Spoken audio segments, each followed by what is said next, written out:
California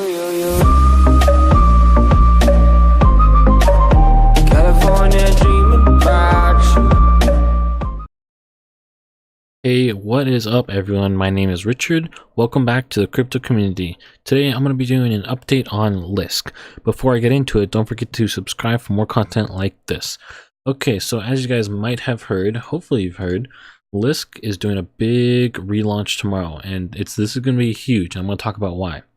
So before we get into why it's going to be huge, I just want to do a very quick run through of Lisk. I've already done a review of it before, but just real quick here, and then we'll get into why it's going to be huge. So stick with me here.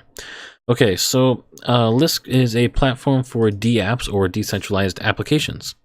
So it uses a interesting way of working. So Bitcoin is proof of work, Ethereum is proof of stake, and Lisk is delegated proof of stake. So there's 101 delegates, and basically they get their positions by being voted on by the community based on a vote system. So it's kind of an interesting little change compared to Ethereum.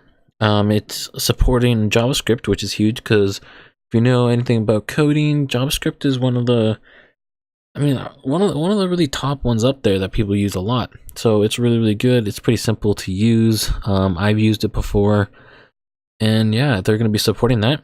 They're really focused on the user experience, so the people who make it. For example, it's really 3 steps easy. So code, deploy, and use. It's set up pretty easily, actually. If you were to go to their GitHub, they have a GitHub, and they have all the different information that you would need, and a lot of different support there, and really just making things easy. They have lots of notes in their code so you can understand it. Really trying to make it easy for you to use, which is really nice.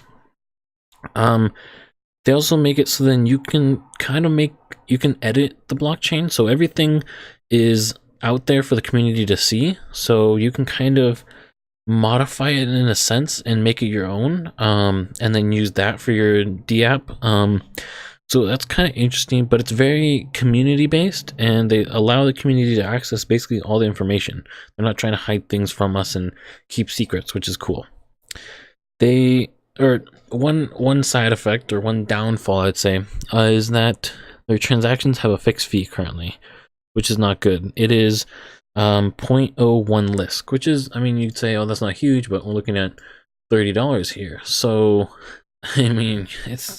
it's not like a penny, you're paying a decent amount. As this price rises, that fee will get larger, and if you see $100 thing, you're looking at like basically a $1 fee, which is pretty significant. So that's something that they're gonna have to work on. Some competitors of this are Ethereum and Neo, and then that's like the 2.0 cryptocurrencies blockchain. 3.0 would be like Cardano. However, luckily this kind of fits in between the two. It's not really an Ethereum or a Neo, and it's not really a Cardano. It's kind of in between, and none of the 3.0 platforms have launched yet. So let's say this is like a 2.5. Well, this could be the next big one since it's 2.5. So talking about the update that is coming out tomorrow, the rebranding, it's going to be pretty interesting how it's going to work. They're going to redo the website. They're going to update the roadmap and possibly inform us about some big information. There's not been any big information really launched recently, so it's possible that they were holding off until this event.